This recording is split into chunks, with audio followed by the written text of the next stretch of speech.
Vamos lá, gente. Então, boa noite novamente. Boa noite para quem eu não dei boa noite ainda, né? Que a paz do nosso Senhor Jesus esteja habitando em nossos corações. Bom estar com vocês aqui nesse último dia desse evento, né? Importante, né? A gente, nesse final de ano, acostumado com alguns eventos presenciais, infelizmente, por um lado, felizmente por outro, né? A gente pode estar agregando mais pessoas nesse evento aqui, esse evento da Semana da Igreja. E hoje a gente está falando aqui especialmente, né, nesse slide, estamos vendo, né, falando especialmente sobre o tema de adoração, tá bom? Então nós temos 3 palestras, a minha vai iniciar falando sobre os jovens e sua adoração a Deus. Depois nós temos aí o Ricardo e o Paulo Botaro falando um pouco mais sobre esse tema tão importante e as palestras deles um pouquinho mais específicas sobre a questão da adoração, e eu vou fazer mais uma introdução e juntando com a questão dos jovens. Esse é meu papel aqui, tá bom? Então, o tema é esse, jovens e sua adoração a Deus. Eu sou Elias Campos, aqui da igreja em Boa Viagem, Recife. Vocês vão perceber que, quem não me conhece, que meu sotaque é misto, é híbrido, né? Eu sou paulista de nascimento, moro em Pernambuco e tenho um pezinho na Paraíba, né? Então, é um pouco variado aqui a minha naturalidade, né? Então, vocês vão ver um pouquinho dessa diferença, tá? E quero dizer para vocês que a gente vai falar um pouco sobre jovens. Eu acho que o tema baseado nisso, creio eu que o Gabriel me achou jovem, né? Para poder falar sobre isso. E acho que perto do Paulo e do Ricardo, realmente eu sou mais jovem que eles, né? Eles já eram palestrantes nos eventos enquanto eu era adolescente, né? Então, tudo isso é uma grande verdade. E vamos falar sobre essa temática da adoração a Deus, tão importante. Então, a primeira coisa que veio à minha mente é tentar entender, e eu acho que a gente, nas 3 palestras, né, vamos aprender bastante sobre o que é adoração. Né? Eu não sei se vocês lembram, os mais antigos vão lembrar de um livrinho, né? Esse livrinho aqui, um livrinho da igreja, tá? Da igreja da vida cristã, né? Chamado Adoração, que alguns gostam, alguns não tanto, mas que creio que alguns tenham essas cópias desses livrinhos aqui, que fala sobre esse assunto de adoração, do Willis, né? Ele vai dizer no livro dele que tem 2 tipos, né, de entendimento sobre a palavra adoração. Primeira, que é ligado a serviço a Deus. E a segunda seria prostrar-se diante de alguém maior. E se nós estamos pensando na adoração do jovem, né, na adoração de todos nós a Deus, né, Deus é aquele que é o maior, né? A gente colocaria aí em maiúsculo, né? Seria o maior. Então podemos juntar essas 2 partes aí em uma, né? E falar um pouquinho sobre essa parte do serviço a Deus, uma adoração como um serviço a Deus, e adoração como um reconhecimento da superioridade de Deus, da grandeza de Deus para todos nós que somos servos desse Deus. Então, um livro que eu comecei a escolher aqui, a gente vai ver mais de um livro, vamos ver pelo menos 3 aqui, não o livro todo, obviamente, né? Mas vamos usar 3 livros aqui na mensagem, nessa primeira mensagem, tá? O livro de Romanos, né? Então, se você tiver sua Bíblia por perto aí, abre comigo em Romanos. Eu vou usar as palavras do Enio sobre o livro de Romanos, que é um livraço, né? Você não fala assim, né? Então, realmente um livro muito importante. Inclusive, é um livro que traz várias polêmicas teológicas, né? Várias brigas aí dos teólogos modernos e antigos está nesse livro de Romanos. A gente não vai falar de polêmica aqui, mas a gente sabe que é um livro que tem muita teologia, muito ensinamento, e a gente vai ver basicamente 2 capítulos. Eu queria lembrar só do capítulo 1 de Romanos, a partir do versículo 16, né?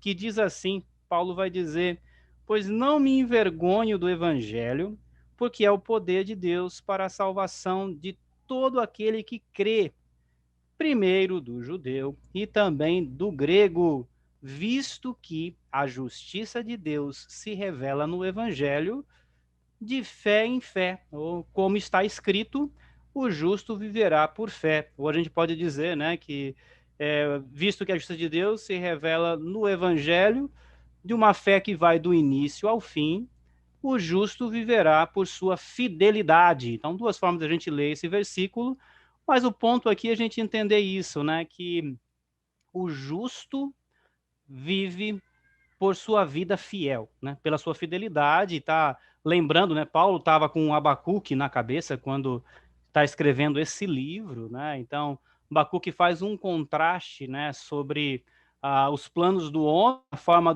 mundana do homem viver, que desagrada a Deus, que faz coisas erradas, e aquele que vive de fidelidade, né, aquele que vive na justiça de Deus, esse sim vai viver de uma forma agradável ao nosso Deus. E Paulo está lembrando disso, né?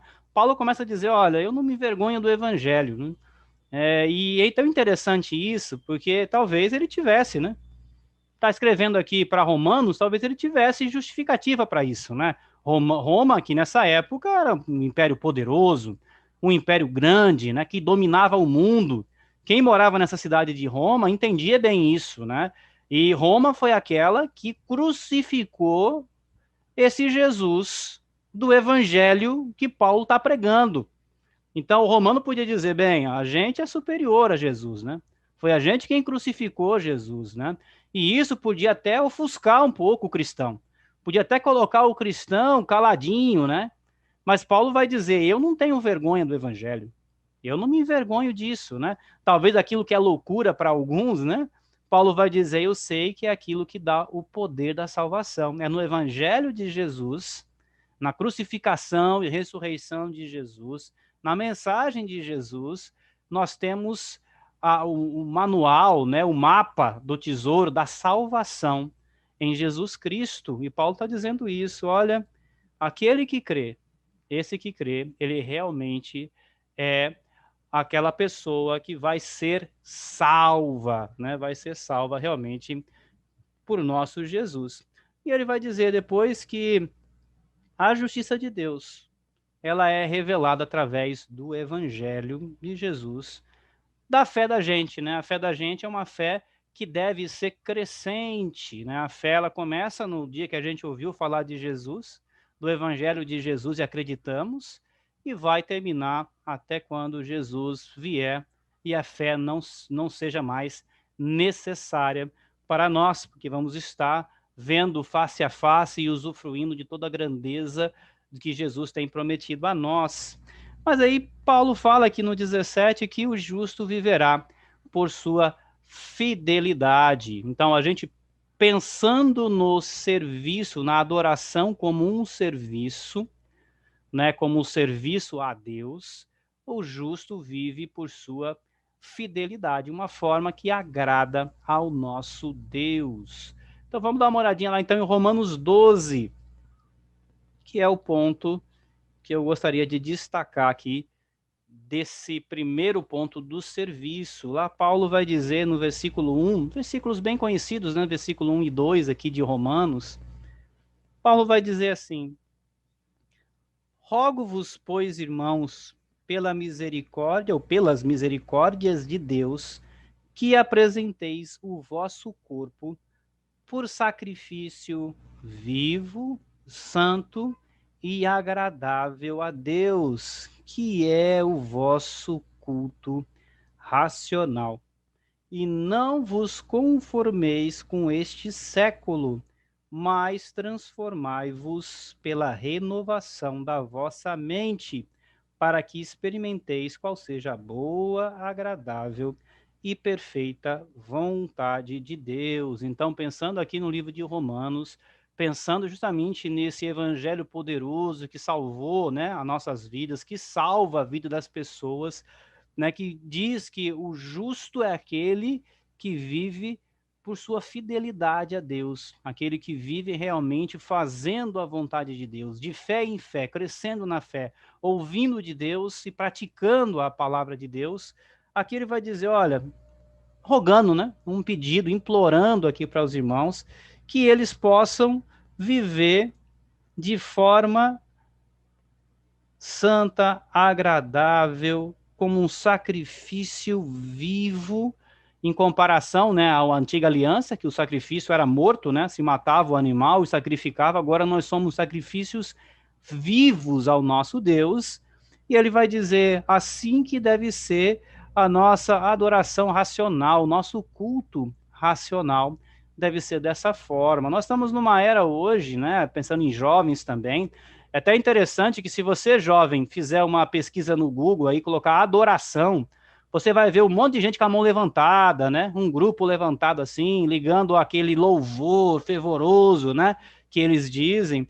E quando a gente for pensar realmente, biblicamente, na questão de adoração, tem a ver com o entendimento dos atos do que Jesus tem pedido para que nós pudéssemos fazer, com o cumprimento da palavra de Deus, com o serviço nosso, né? O Enio falou bastante hoje sobre o serviço de Deus, ontem, né? Sobre o serviço de Deus na fé.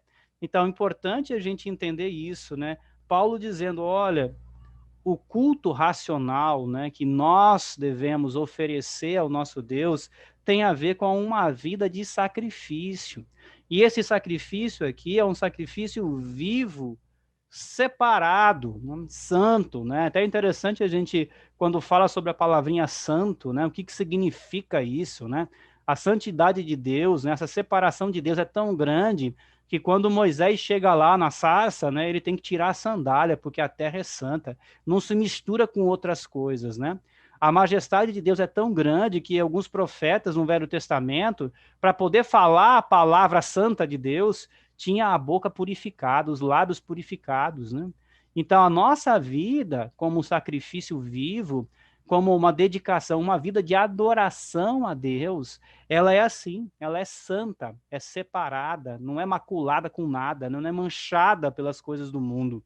Tem que ser separado, né? A vida de adoração ao nosso Deus. Tanto que ele vai dizer santa e agradável a Deus, né? Então, quando a gente pensa numa vida de adoração, nós estamos pensando totalmente no que agrada ao nosso Deus. É um serviço que agrada a Deus com a minha vida, com a minha forma de dedicação. E não tem a ver só com jovens pulando, gritando, né? Sem entender nem o que está fazendo, porque ele está dizendo aqui que é um culto racional, é algo que a gente pensa, a gente entende que é bom, né? A gente sabe qual é a vontade de Deus. Não é simplesmente a emoção exaurindo, né? Quando o Abacuque fala sobre o justo viver pela sua fidelidade, ele está contrapondo totalmente isso, né? Essa forma de viver mundana. E está dizendo que aquele que agrada a Deus vive conforme a vontade de Deus. Um jovem que tem uma adoração a Deus é aquele jovem que está dedicado em servir, agradando a Deus, que dedica a sua vida à adoração. É muito comum a adoração ser limitada ao momento do culto, né? Mas a adoração nossa, ela é constante. O culto é um momento da adoração da igreja reunida, né? Nós como os irmãos adorando ao nosso Deus, mas ela é o reflexo da adoração pessoal, da adoração dos jovens, da adoração dos mais velhos, né? De todos juntos adorando ao nosso Deus. Mas a adoração, mais do que uma palavra mística, ela está ligada justamente ao que esses versículos estão dizendo, o que Paulo está implorando, o que Paulo está pedindo aqui para os irmãos, né? Olha, irmãos, pela misericórdia, pelas misericórdias do Senhor, que a nossa vida, a vida de adoração, que ela possa ser realmente apresentada a Deus como um sacrifício vivo, santo, né? Que seja realmente agradável ao nosso Deus, sendo o culto que é racional, né? Assim que nós devemos estar adorando ao nosso Deus. Então é importante a gente ver esse ponto, né? E depois no versículo 2 ele continua falando sobre isso, né? Faz parte da adoração não se conformar com este século. Faz parte, isso faz parte da adoração. A gente não pode viver como um mundano e dizer que adora a Deus simplesmente, né? A adoração está ligada com o nosso serviço a Deus. Isso é adoração. Então, não vos conformeis com este século, mas transformai-vos pela renovação da vossa mente, para que experimenteis qual seja a boa, agradável e perfeita vontade de Deus. Olha, precisa renovar a mente, né? Precisa de uma transformação. Aqui a gente tem aquela palavrinha grega, né, da metamorfose, né, de uma mudança aqui de vida realmente, né? Lembra lá da metamorfose, né? Quando a gente pensa na biologia, né? Que sai do casulozinho e vira uma borboleta, né? Então a gente também, esse é o processo da transformação. O Senhor renova, muda a nossa mente, é uma nova vida, né? Então, quando nós queremos agradar a Deus, a adoração dos jovens, a adoração de todos nós, precisa ter uma mente transformada, pronta para isso, né?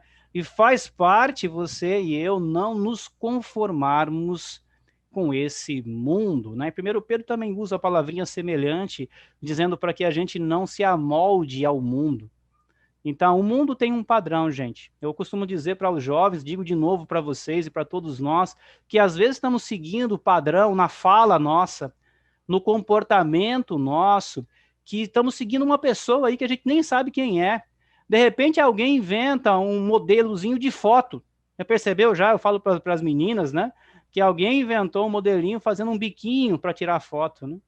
E de repente todo mundo tira foto igual. Tá seguindo o padrão do mundo aí. O que um faz, faz. A pose na água, né? Uma senta de um jeito, tira foto. Todo mundo tá tirando foto igual. Os homens também, uma posição, um jeitinho ali, um tal, uma mão assim, uma mão assim. E estamos todo mundo copiando, né? É para nós copiarmos o modelo de Jesus, né? Esse é o nosso modelo, com uma mente nova, né? Tá? Não estou dizendo que quem está tirando foto está pecando, tá? Por favor. Só estou dando um exemplo do que às vezes a gente está copiando coisas do mundo que a gente nem sabe de onde vem. E nós precisamos copiar, estar conformado, amoldado ao padrão de Deus que nos deu uma nova mente. A nossa adoração, ela precisa de uma mente nova para ela ser agradável a Deus.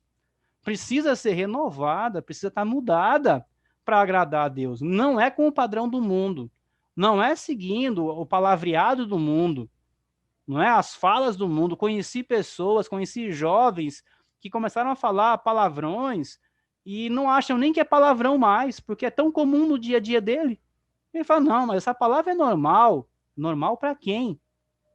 Para quem? Para quem tem uma mente que é renovada, para aquele que não se conforma com o padrão do mundo, não, não é. Uma vida de adoração a Deus é uma vida com essa mente transformada, né? Uma vida de conversão, uma vida de arrependimento, com uma mentalidade que vem lá do céu, vem lá do alto, né? É assim que o nosso Senhor tem nos ensinado. Essa é uma vida de adoração. Precisamos viver dessa forma, assim os jovens precisam viver, assim é a adoração de todos nós, a adoração de quem não se conforma com este século, mas que é transformado, que sofre uma metamorfose, que é renovado a nossa mente. Assim a gente vai conseguir experimentar as coisas boas do nosso Deus. Assim a gente vai conseguir poder participar das coisas boas que o Senhor tem para nos dar, renovar, adorar a Deus, está ligado com a forma como nós vivemos e servimos ao nosso Deus. Uma adoração que agrada a Deus, boa, santa, precisa ter uma mente transformada, precisa dedicar a vida, e não o domingo, né, só, mas todos os dias da nossa vida ao nosso Deus. Um bom exemplo de adoração, né, pensando em jovens aqui, está lá no livro de Daniel, né? Então, se você puder lá voltar um pouquinho comigo aí para o Velho Testamento, mas o livro de Daniel é um livro que mostra bastante na prática a vida de um adorador, daquele que realmente decidiu viver por agradar o nosso Deus, né? Um jovem aqui, né? Então, nós acreditamos que Daniel foi levado para a Babilônia, onde acontecem esses fatos do livro dele, provavelmente na primeira leva do cativeiro babilônico, né? Então, alguns dizem aí que seria por volta do ano 607, 606, 605, por aí, né? Seria mais ou menos a data dessa primeira deportação, né, dos judeus para a Babilônia, escravizados, e Daniel deve ter ido nessa primeira leva. E Daniel vai bem jovem, né? Não só Daniel, mas aqueles 3 amigos dele aqui, também envolvidos na história, vão bem jovens ali, né? Bem novinhos, né? Daniel é um dos profetas que vive um bom tempo, né? Então, você vai ver acontecendo a história lá da Daniel ser jogado nas covas dos leões, né? Você vai ver que ele lá já era um idoso, né? Já era um senhor ali, né? Tá bom? Então, aqui, no começo do livro, ele bem jovenzinho ainda, bem jovem, bem jovial, né? Mas a atitude da adoração de Daniel, uma vida de serviço a Deus que Daniel fazia, esteve presente desde o início. Desde o início. Então, você não vai ver muita diferença na atitude de Daniel no capítulo 1, ou quando a gente chegar lá para o final da história do livro, quando Daniel, já bem velhinho, tiver que ser jogado na cova dos leões. A vida de adoração dele foi decidida desde cedo, né? O jovem e o adulto devem se dedicar da mesma forma ao nosso Deus. O que muda, talvez, são os tipos de serviço, né? Foi até falado isso ontem, foi falado antes também sobre isso, que o jovem tem um vigor maior, não é verdade? Aguenta coisas que o mais idoso não vai aguentar, né? A gente até brinca quando joga futebol, né? A gente brinca que os mais velhos são aqueles que cortam caminho, né? O mais jovem não precisa cortar caminho, ele corre para o campo todo que ele aguenta, né? Mas o mais velho tem que cortar, tem que economizar, né? Então, a gente sabe que na igreja, obviamente que ninguém vai economizar na igreja, né? Mas a gente sabe que muda os serviços, né? Pela maturidade, pela experiência, pela vivência em Cristo, mas o vigor do jovem, ele deve ser aproveitado na adoração que ele tem a Deus, com uma vida santa, uma vida agradável, dedicada a Deus, assim como Daniel fez. Ó, logo no capítulo 1, né, versículo 6, diz que entre aqueles que foram levados, né, estavam os dos filhos de Judá, Daniel, Ananias, Misael e Azarias. Então são meninos que foram levados para a realeza, né? Então era comum naquela época um império que dominava as nações pegar alguns dos meninos ou da realeza, da nobreza, meninos que iam ser treinados pelos próprios babilônicos aqui, né, para poder governar o povo judeu em nome da Babilônia. Então, eles iam ser ensinados em toda a cultura, em todo o conhecimento babilônico, para ser o líder dos judeus a favor da Babilônia. Então, esses meninos foram levados para lá e iriam morar no palácio babilônico, tendo uma certa regalia aqui, né? Eles não iam ser escravos como os outros de estar nas ruas, né? Iam estar comendo da comida da realeza, de todas as coisas que são do melhor aqui. Estavam esses 4 jovens. No versículo 7, nessa história conhecida, o chefe dos eunucos lhe pôs outros nomes, né? Então, Daniel, né, agora vai ser chamado de Beltesazar, depois a gente vai ter Sadraque, Mesaque e Abednego como os novos nomes para esses 4 personagens. Versículo 8, resolveu Daniel firmemente, algumas versões chamam de resoluto, né, não contaminar-se com as finas iguarias do rei, nem com o vinho que ele bebia. Então pediu ao chefe dos eunucos que lhe permitisse não contaminar-se. Olha só a decisão de Daniel. Ele está em outro país e escravo, né? Por mais que ele tenha uma regalia ali, ele não tem uma autonomia de fazer o que ele quer, né? Ele tem que ser submisso a esse império babilônico. Porém, alguma coisa dentre a mente, a gente até o Alcides falou um pouco sobre a consciência, né? Mas a consciência de Daniel fez com que ela fosse ferida com aquele tipo de comida que os babilônicos comiam. E aqui é um motivo aqui de estudo, né? Você que gosta de pesquisar aí, pesquisa, né, sobre esse assunto. Alguns acham que, tirando os vegetais, todo o resto dos alimentos eram dedicados a deuses, Daniel não queria se contaminar com isso. Bem, por aí vai, tem várias opções aqui, mas o texto não fala exatamente. Mas Daniel sentiu que se comesse aquele, se alimentasse daquela forma, ele estaria ferindo a dedicação a Deus, a adoração a Deus. Isso seria algo contra a dedicação espiritual de Daniel. E aqui vai dizer que ele firmemente, resoluto, ele se dedicou, ele decidiu que não iria cometer algo errado, que ferisse a consciência dele, que atingisse ou maculasse, manchasse a adoração, a vida de serviço que ele tinha a Deus. Um jovem, gente, um jovem aqui, né, dedicado, por quê? Porque a dedicação, a adoração, o serviço a Deus não está limitado à idade. Todos nós, desde cedo, devemos estar dedicados, ter uma adoração, oferecer o nosso corpo como sacrifício vivo ao nosso Deus. Assim deve acontecer e Daniel fez isso. E se você lembra bem da história, né? Deus vai ser misericordioso dele. O chefe lá do eunuco vai concordar, porque lembra que aquele que era colocado com uma função grande, né, como esse chefe do eunuco, se acontecesse alguma coisa errada com Daniel ou algum deles lá, é o pescoço dele, né? Que estava em jogo, era a vida dele que estava em jogo. Ele é responsável por alimentar e cuidar de todos esses jovens que vieram de diversas nações. Se acontece algo errado, ele é o culpado. É o pescoço dele que vai rolar. É ele quem vai morrer ali, né?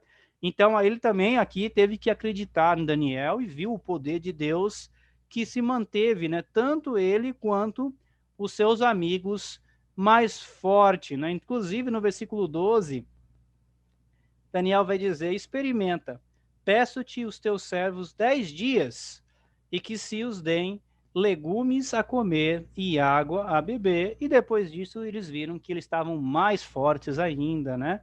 Cada vez mais, né? Versículo 15: no fim dos 10 dias, a aparência era melhor, estavam eles mais robustos do que todos os jovens que comiam das finas iguarias do rei. Com isso, o cozinheiro-chefe tirou deles as finas iguarias e o vinho que davam beber, e lhes dava legumes. Versículo 17.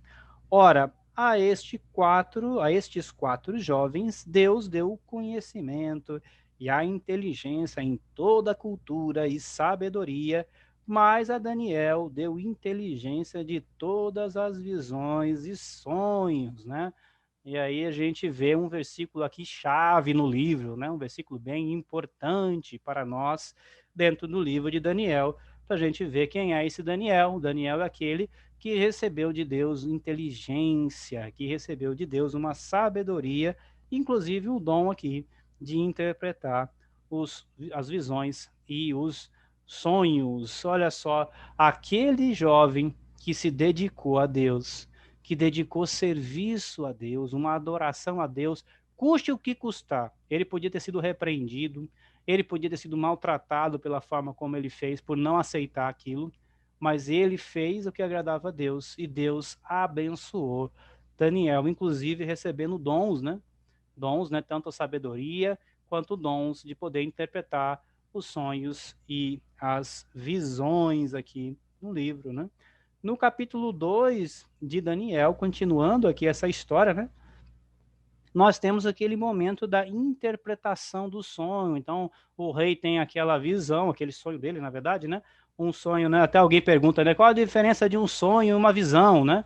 Diz aí os estudiosos que o sonho é dormindo e a visão é acordada, né? Seria essa a diferença de um e de outro, né?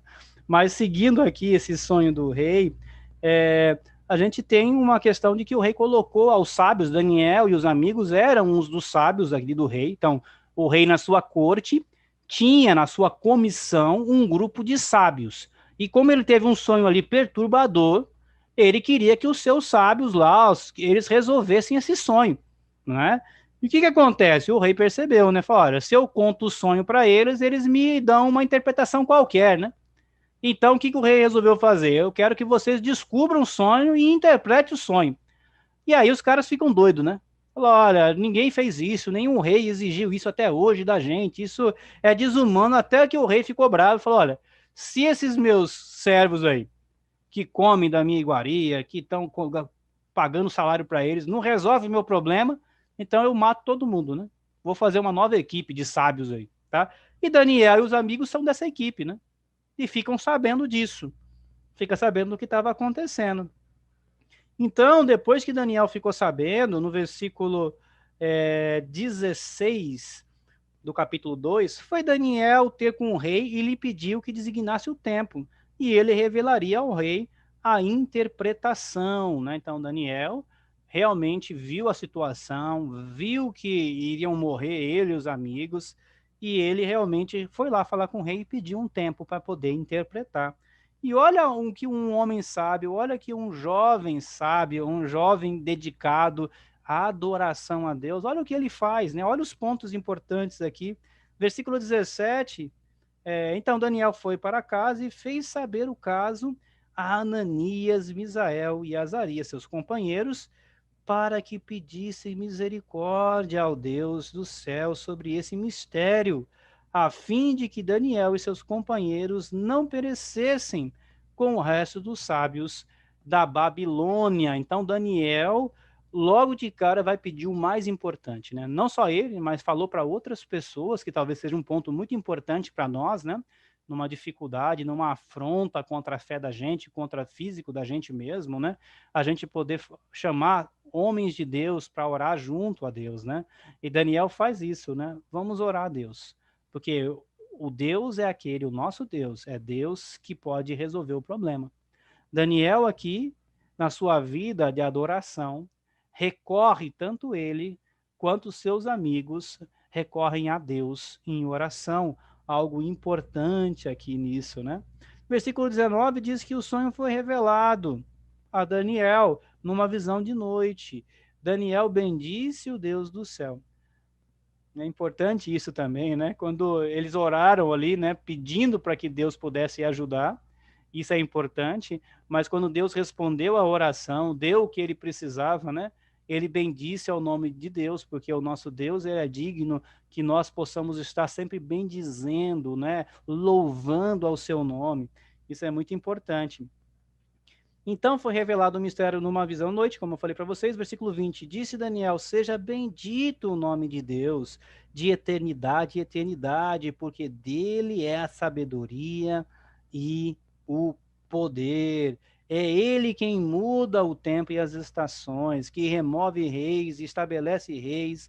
Ele dá sabedoria aos sábios, entendimento aos inteligentes. Ele revela o profundo e o escondido, conhece o que está em trevas e com ele mora a luz. O nosso Deus é a solução, aquele que vive no serviço de Deus, aquele que vive adorando ao nosso Deus, entende realmente que o nosso Deus é a solução para os problemas, o nosso Deus é aquele que merece todo o nosso louvor, todos os elogios nossos. Então, um dos fundamentos aí da adoração, né, é justamente o louvor a Deus, né? Nós elogiamos a Deus, e isso faz parte da nossa adoração, porque reconhecemos que Deus é a solução, é Deus quem tem o poder, é Ele quem muda o tempo, as estações, quem escolhe os reis, quem tira os reis, quem dá sabedoria aos sábios, é nosso Deus quem faz isso. Daniel demonstrando isso na sua vida. Versículo 23, a ti, ó Deus de meus pais, eu te rendo graças e te louvo, porque me deste sabedoria e poder, e agora me fizeste saber o que te pedimos, porque nos fizeste saber este caso do rei, né? Então, Deus aqui é realmente exaltado na vida de Daniel. Versículo 30, vamos avançar aqui no versículo 30, diz assim: A mim me foi revelado esse mistério, não porque haja em mim mais sabedoria do que em todos os viventes, mas para que a interpretação se fizesse sobre ao rei, fizesse saber ao rei, e para que entendesse as cogitações da tua mente. Interessante isso também, né? Um jovem dedicado, né, à adoração ao Deus é aquele que reconhece, né, que mesmo ele podendo servir ao Senhor, não é a ele que deve ser dado toda a glória, né? A glória é de Deus. Na verdade, todos nós, né, quando servimos a Deus e temos uma vida de adoração ao nosso Senhor, realmente não é a nós o crédito, né? O crédito sempre é de Deus. O nosso Deus é digno de todo o crédito. A ele é a honra, a glória, a majestade e o poder. Quando nós reconhecemos isso, agradecemos os feitos de Deus em nossa vida, reconhecemos que Ele é realmente o autor das obras, que a igreja, que os irmãos, que nós podemos estar servindo a Ele, nós vamos realmente ter uma adoração que agrada ao nosso Deus, como aconteceu aqui no capítulo 2. Continuando aqui o capítulo 3 de Daniel, não estou dando tempo nem de vocês cochilarem aí, né? Mas vamos continuar aqui o capítulo 3 de Daniel. É um capítulo bem conhecido também, que é aquela questão da fornalha, né? A gente não sabe o porquê Daniel não está nessa história, tá? Alguns acreditam aí, tem várias possibilidades, talvez Daniel já tivesse uma função mais de chefia e estivesse visitando outros locais nesse momento, mas aconteceu de que no versículo 1, Nabucodonosor fez uma imagem de ouro, né? Uma imagem muito grande, né? Alguns vão dizer que ela era talvez de 3 metros de largura, com 30 de altura, né? Um negócio até meio desproporcional, assim, mas algo bem grande que ele fez. E lá no versículo 5 diz que no momento em que ouvides o som da trombeta, do pífaro, da harpa, da cítara, do saltério, da gaita de foles, de toda sorte de música, vos prostrarei e adorareis a imagem de ouro que o rei Nabucodonosor levantou, né? Então, essa era a ordem que nós tínhamos do rei, né? E o que que acontece, né? A nós até hoje cristãos, né? Nós nos prostramos e adoramos somente ao nosso Deus. Eis a questão aqui, né? E esses jovens colocaram de novo a vida deles em apuros, né? Então a história vai dizer aqui que eles, os três amigos lá, né, o Sadraque, Mesaque e Abednego, disseram: não, a gente não vai se prostrar. E de repente chegou isso aos ouvidos do rei. No versículo 13, Nabucodonosor ficou irado, furioso, quando soube disso e mandou chamar os três. E trouxeram eles perante o rei. E Nabucodonosor fala: é verdade isso? Que vocês não vão servir aos meus deuses, nem vão adorar a imagem de ouro que levantei? Agora, pois, está dispostos, e quando ouvirdes o som, quer dizer, ele faz uma ameaça: eu vou tocar de novo ali, e vocês vão se prostrar, né, para eles, né? E ele disse assim ainda no finalzinho: e quem é o Deus que vos poderá livrar da minha mão? Né? Faz uma ameaça muito forte.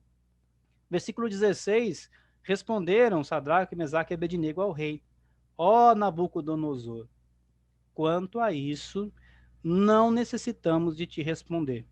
Se o nosso Deus a quem servimos quer livrar-nos, ele nos livrará da fornalha de fogo ardente e das tuas mãos, ó rei.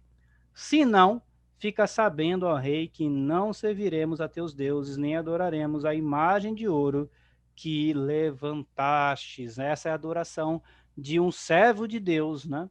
Custe o que custar, independente do que custar, a nossa forma de viver, o nosso serviço a Deus, a nossa adoração ao nosso Deus, não tem negociação. Não tem negociação. Eles poderiam morrer ali, falaram, mesmo assim. Se Deus quiser livrar, não falta poder para Deus. Mas se ele não quiser livrar, mesmo assim, não vou fazer o errado.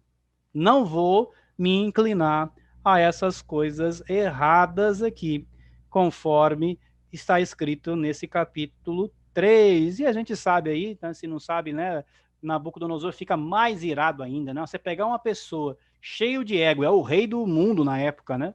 E você fere bem o ego dela, imagina o resultado, né? O rei ficou mais irado, vai mandar aquecer mais o fogo. Os caras, quando vão jogar os três aí, né? Tá vendo até a imagem aqui do slide, né? Quando vão jogar os três, morrem só de jogar, por tamanho era o fogo ali naquela época, né? E vai acontecer que quando eles olhavam não tinha só três, né? Tinha um quarto ali, né? Que vai estar realmente, né, no versículo 28 falando, né, na fala de Nabucodonosor, como se fosse um anjo, né, que tivesse ali, e vai salvar esses três homens, tá? Mas essa é a vida do jovem que adora a Deus. O jovem que adora a Deus, ele está disposto a encarar o que for em nome do Senhor, com uma vida de adoração a Deus. A nossa fé, a nossa vida de fidelidade, a nossa vida de serviço a Deus não está em negociação. Ela só vai ser uma adoração ao nosso Deus quando nós não é quando nós fizermos o que agrada ao nosso Deus. Se nós não fizermos o que agrada ao nosso Deus, não é uma adoração de o serviço de Deus, como nós vemos nas Escrituras. Eis o exemplo aqui de 4 jovens que, custe o que custar, eles resolveram seguir e defender realmente o que Deus nos manda, né? Então é interessante, né, que a gente vai continuar vendo, no capítulo 4, né, Nabucodonosor aprendendo aí também a lição e no final louvando, né, exaltando o nome de Deus, prostrado lá, jogado, né? E assim é a vida de um adorador, né? Nabucodonosor aprendeu a adorar a Deus nas dificuldades, viu tanta coisa, precisou sofrer para poder realmente aprender a adorar ao nosso Deus, tá? Vou continuar aqui nossa parte. E o segundo ponto, então, o primeiro ponto de adoração, né, está ligado ao serviço a Deus. E só é agradável, só é uma adoração legítima a Deus quando agrada a Deus, quando é da forma como Deus quer, né? Então, muitas pessoas negociam muito, né, querendo que eu adoro da forma que eu quero, né? Não, a gente aprende a adorar da forma que agrada a Deus, com uma mente renovada, uma mente dos céus, né? Uma mente celestial, da forma como o Senhor vem nos ensinando. E o segundo ponto aqui, nosso último texto, né, que no último livro que a gente vai ver, no livro de Mateus, né, vai falar um pouquinho também sobre esse segundo ponto, a ideia de se prostrar a alguém que é maior, né? Então, lá em Mateus capítulo 1, vai falar um pouquinho sobre esse ponto. Então, se você puder abrir aí a sua Bíblia, seu aplicativo. Mateus capítulo 1, versículo 23, dá aquela, né, esse resumo aí do versículo 18 até o 25, né, que é uma citação, que diz: eis que a virgem ficará grávida e dará à luz um filho, e lhe chamarão Emanuel, que significa Deus conosco. Então esse é um evangelho aqui, o evangelho que mostra, né, esse Jesus Cristo, né, esse Emanuel, que é Deus conosco, né? Então o evangelho que mostra que aquele Salvador que foi prometido desde o Velho Testamento estava no mundo e é o próprio Deus em nós. Nós hoje que temos o Espírito Santo de Deus, né, nós temos Deus em nós, né? Temos essa palavra Emanuel ativa dentro de nós a cada dia. Mas no capítulo 2 aqui, no capítulo 2 de Mateus, né, antes do último slide, é o capítulo que talvez aqui tenha a palavrinha adorar várias vezes recorrente no texto, né? Pelo menos aqui no versículo 2, no versículo 8, no versículo 11, né? Que é aquela história da visita dos magos. Capítulo 2, versículo 1 diz assim: tendo Jesus nascido em Belém da Judéia, em dias do rei Herodes, eis que vieram os magos do Oriente a Jerusalém e perguntavam: onde está o recém-nascido, o rei dos judeus? Porque vimos a sua estrela no Oriente e viemos para adorá-lo. Olha só, então esses magos saíram, cruzaram aí, né, lá do Oriente até a região de Judá, da Judéia, né, e realmente foram com a intenção de adorar. Olha só, eles quiseram ir e adorar, né? Adorar como, né, aqui, né? Realmente a adoração como se prostrando, reconhecendo que aquele bebê era de fato maior, né? Era grande e é, né? Realmente poderoso, né? Eis o reconhecimento na adoração aqui. E olha, o Herodes vai se alarmar com isso, né? Herodes era o cara que ele entrou ali porque fez um pacto com Roma, né, virou o rei dos judeus e tinha muito receio. Ele tinha tanto medo de perder o trono dele que os que dominavam ali antes dele, né, os asmoneus, foram todos mortos por ele, né? Ele não queria correr risco, né? Daquela família dos macabeus lá, diz que ele casou com a última descendente que tinha e matou os outros todos, né? Para não correr risco de poder aparecer alguém legítimo roubando o trono dele. E de repente chega alguém dizendo assim: olha, eu quero ver, eu sei que nasceu o rei, cadê o rei? Então Herodes fica muito assustado com isso, né? E ele vai, e realmente aqui Herodes vai dizer para eles: olha, vai lá, se vocês descobrirem aonde ele nasceu, me avisa. Porque Herodes queria fazer o quê? Vou adorá-lo também, né? Olha Herodes dizendo que ia adorar ao rei. Olha o versículo 8: enviando-os a Belém, disse-lhes: e de informar-vos cuidadosamente a respeito do menino. E quando tiveres encontrado, avisai-me para eu também ir adorá-lo. Olha só, né? Alguns vão entrar nessas questões, né? De que a gente pode ter uma adoração de fato e uma adoração irreal, né? Uma adoração que de boca, só que se diz que faz, né? E essa é um grande perigo para todos nós, né? Um alerta, né? Tanto esses homens que vieram do Oriente quanto Herodes estão dizendo que vão adorar a Deus, a Jesus aqui no caso, ao menino Jesus que tinha nascido, ao rei, né? Que tinha sido prometido lá no Velho Testamento, a Jesus, o Cristo, o Emanuel, né? Então eles iriam adorar, pelo menos foram que eles falaram, né? Quando chega no versículo 11, entrando na casa, viram um menino, né? Esses homens do Oriente, com Maria, sua mãe, prostrando-se, o adoraram e abrindo os tesouros, entregaram-lhe suas ofertas, ouro, incenso e mirra. Então, se você considera superior Jesus, você vai estar se prostrando, se humilhando a Jesus. Você vai estar ofertando o que você tem a Jesus. É isso que eles fizeram. Eles falaram de boca que adorariam a Jesus, e fizeram de fato uma adoração verdadeira, aceita a Jesus, a Deus aqui. E Herodes, né? A gente sabe que Herodes mandou matar as crianças, né? Essa foi a adoração de Herodes, né? Então, a diferença entre uma adoração real, que vai além das palavras, na atitude desses homens aqui, esses homens do Oriente, e de Herodes com a prática irreal e uma adoração real. Então, nós vemos aqui exatamente isso, né? Que o reconhecimento de adorar alguém superior está nas nossas ações, mais do que nas nossas palavras. Nós, como cristãos, todos nós dizemos que adoramos ao nosso Deus. Porém, as nossas ações, assim como Daniel fez, os seus amigos, as nossas ações vão mostrar a nossa verdadeira adoração. Se são apenas palavras ou se de fato está ligada ao serviço a Deus, que agrada a Deus, conforme a palavra de Deus, né? Por isso que Jesus veio a esse mundo para nos salvar e que possamos ter uma vida de adoração a Ele. E para terminar, só vou citar aqui o jovem rico, né? Não vai ter essa palavrinha adoração aqui, né? Lá, mas é um texto bem conhecido aqui em Mateus também, tem em Lucas, né?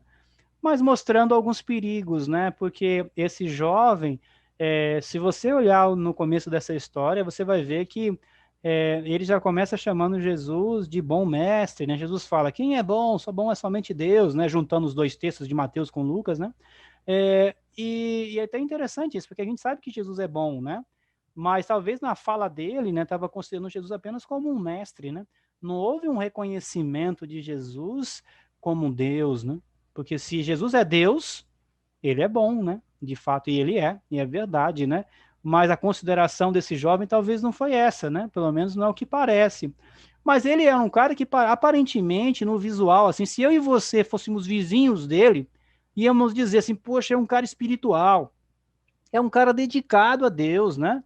É um cara que, olha, ele faz tudo isso, tá vendo? As leis aqui que falam, honra pai e mãe, né? Ama o próximo como a ti mesmo, né? Ele faz tudo, não dá mau testemunho, não adultera, né? Que cara exemplar é esse, né? Mas, quando a gente vê no final e Jesus contrasta ele ali, confronta ele com a riqueza que ele tinha, a gente vê que ele acaba ficando triste e não seguindo a Jesus, né? Então, quando a gente tem uma adoração reconhecendo Jesus como maior, ele é maior do que tudo, inclusive as nossas riquezas, que não são nossas, né? A gente aprende, a gente sabe que vem tudo de Deus, né? Mas ele tem que ser maior, maior do que você, né? Talvez uma das grandes dificuldades nossas, né? A gente tem até dificuldade na igreja de considerar o outro superior a nós mesmos, né? O texto em Romanos, que a gente parou de ler no versículo 2, mas mais para frente ele vai continuar falando sobre isso, né? Essa é a vida de adoração a Deus. É assim que nós devemos estar vivendo, né? Cuidado para que nós Não façamos como esse jovem rico, que na aparência, muito dedicado realmente a um adorador, né, na vista, né? Mas na prática, talvez estava mais parecido com Herodes, que falava e não fazia, do que com aqueles magos que falaram e fizeram, se prostraram, reconheceram que Jesus é grande, que Jesus é majestoso. Jovens, a sua adoração, ela é mais do que palavra, é uma adoração com o serviço, reconhecendo na nossa vida que o Senhor é superior, fazendo o que agrada a Deus. E isso vai continuar em toda a nossa vida, assim como foi com Daniel. Quando tiver velhinho, lá na cova dos leões, a decisão é a mesma. A vida é a mesma, o serviço e a adoração a Deus continuará sendo os mesmos.